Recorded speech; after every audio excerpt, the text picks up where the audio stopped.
ফেসবুকের নজর এড়িয়ে চলে যাচ্ছ, তাহলে কিন্তু নিজের ক্ষতিটাই করছো সব থেকে। আমার ফিডে যাদের পোস্ট আসছে আমি কিন্তু রেগুলার কমেন্ট করে যাচ্ছি তাদেরকে। এরকম কিন্তু অনেকেই আছে যারা আমার পোস্টে কিন্তু কমেন্ট করে না, সেটা কিন্তু আমি বুঝতে পারি যে আমার পোস্টে কেউ কমেন্ট করছে না। এরকমও কিন্তু মানুষ আছে জানো তো, যারা কিন্তু তোমার পোস্ট দেখেও স্কিপ করে বেরিয়ে যায়, তোমাকে কিন্তু একদমই কমেন্ট করে না। তো সেটা কিন্তু ফেসবুকের নজর কিন্তু সবসময় রয়েছে। তার মানে ফেসবুক তোমাকে কিন্তু অল টাইম তোমায় চোখে চোখে রেখেছে, তুমি কার পোস্টে কমেন্ট করছো, কার পোস্টে কমেন্ট করছো না।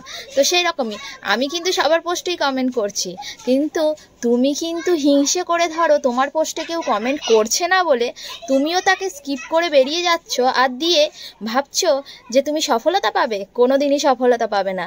তাহলে তোমাকে একটা কথা বলে রাখি বন্ধু, তোমাকে কেউ যদি হিংসে করে তুমি তাকে করো না। তুমি তার পোস্টে কিন্তু যেমন রেগুলার কমেন্ট করে যাচ্ছ, তোমার সামনে যদি তার পোস্ট এসে থাকে তাহলে কিন্তু তুমি কমেন্ট করে যাও। তার চিন্তা তুমি করো না, সেটা কিন্তু ফেসবুক তাকে ঠিক নিশ্চয়ই দেখিয়ে দেবে কিভাবে সে পিছিয়ে পড়ছে।